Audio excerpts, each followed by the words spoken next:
muna ay mag-walking time. Walking time. Walking time. Walking.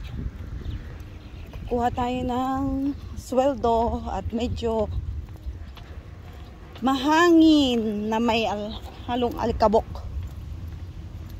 Ang ganda ng puno, oh. Violet.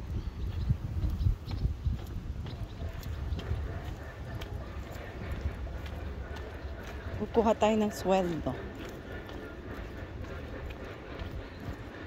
May dala akong payong. Payong. Saan ba? Oh, ito payong. Medyo mainit. Pero kaya pa naman. Mamaya, magpayong na tayo.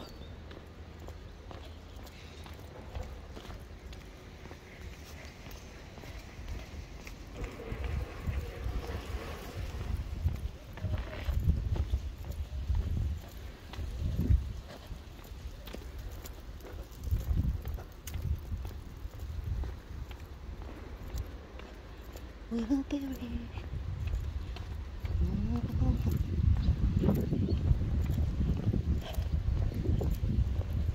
Walang katao-tao as usual.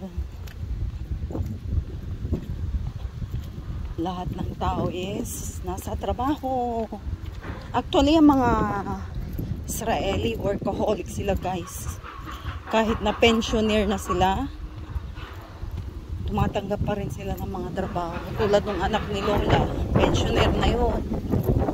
60 plus, 68 na siya, pero meron pa rin siyang part-time nagtuturo, maklifa, or kumukuha siya ng mga substitute ng mga nagli-leave na teacher, yung mga nanganak, buntis, ganon. So dito, walang age, hindi ka guys sa Pilipinas. Pag umabot ka na ng 30, napakahirap na ng mag-apply ng trabaho sa Pilipinas. Dito guys, 60 plus, 70 plus, may trabaho pa sila hanggat kaya pa. May linis bahay pa yung mga yan. Diyos ko dahil. Sana sa Pilipinas gano'n. Ganda ng puno. Pag ganitong magsa-summer yan. Yan ang puno na parang ang dahon niya is violet, oh. Kaya lang nahuhulog sa daan, maalikabok. Medyo maalikabok.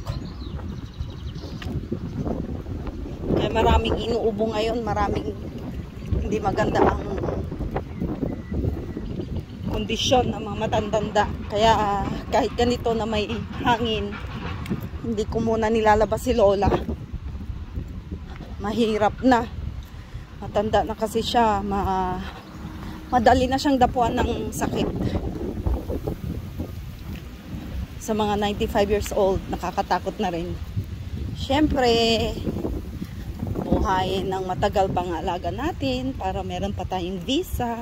Kasi 13 years na mahigit na ako dito sa Israel.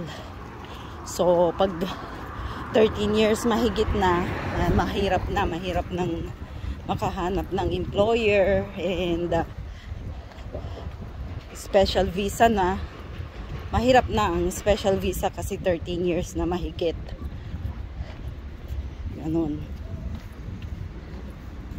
Pero God is good all the time. Kung gusto ng Panginoon pa na magtrabaho ka pa. Uy, malikabok, Diyos ko. Wala, parang hindi ka naligo. Maligo ulit mamayang tanghali, mamayang pagdating namin. Kasi mamaya is magbibiyahe kami papuntang Nahariya at death anniversary ng bunsong anak ni Lola na napakabait na si Vicky. So 2 years na siya since siya ay namatay.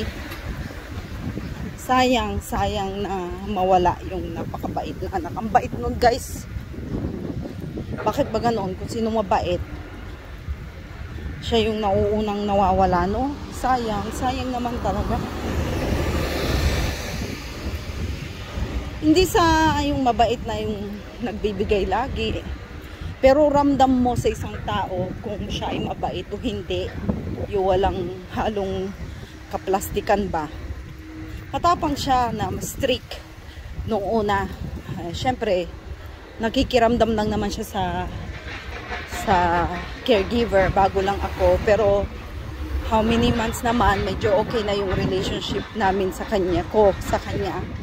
And lagi kaming ini-invite sa Naharia noon. Kahit na wala akong day off, pag nagpunta ako doon, nakakapag-day off ako ng isang araw. Tapos siya yung nagbabantay sa nanay niya. Sasabihin niya, lumabas ka muna, punta ka sa kaibigan mo, magano siya. Tapos siya pa yung nagbabayad ng taxi ko. Ihati pa ako sa Haifa noon. Tapos pag pauwi, siya pa yung nagbabayad ng taxi pabalik sa bahay nila. So in a good way, marami siyang naitulong din sa akin. Tapos lagi siyang may gift sa aking anak. Hindi nawawala ng gift para sa birthday or any special occasion sa akin at sa aking anak.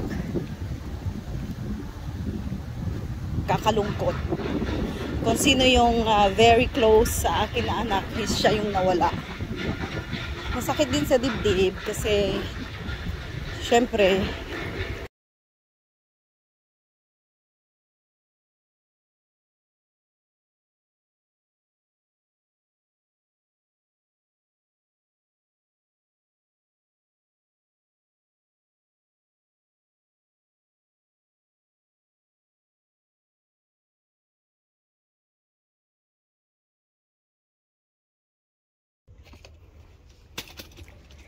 and today, kahapon yung lakad natin, kumuha ng sweldo. Ngayon naman, it's Tuesday. Tayo ay mag-grocery for our Shabbat. Kasi every Tuesday ako nag-grocery. May mga sale.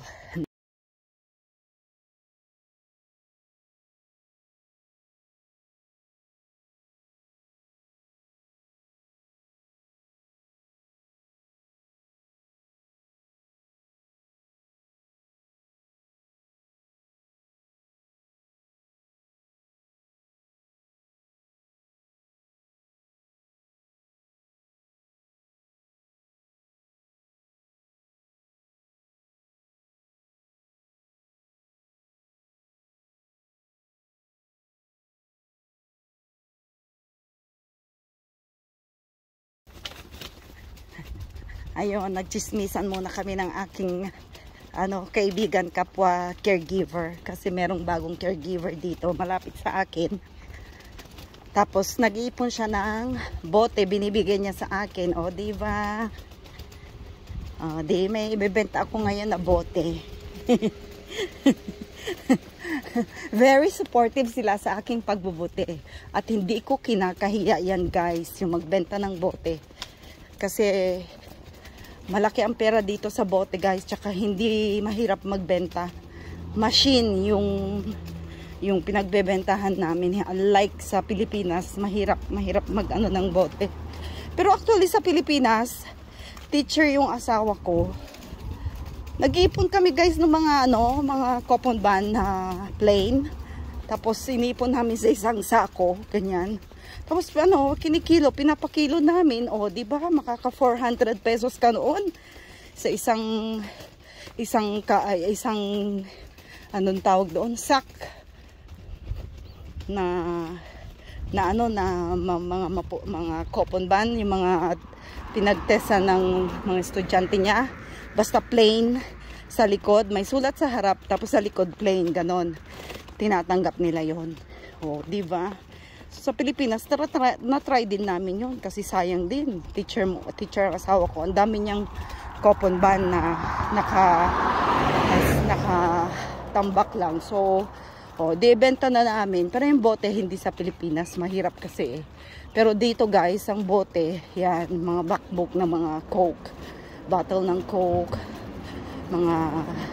Yung blue Coke na dilata, ganon. Yun ang biniipon namin din.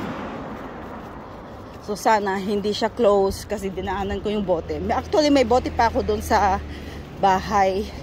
Mainit kasi kaya hindi ako makapagbenta pag tanghaling tapat after ng kumain namin ni Lola na mag-lunch. Ang init kasi, ang hirap maglakad. Syempre, sayang din, ibabas mo, magbabas.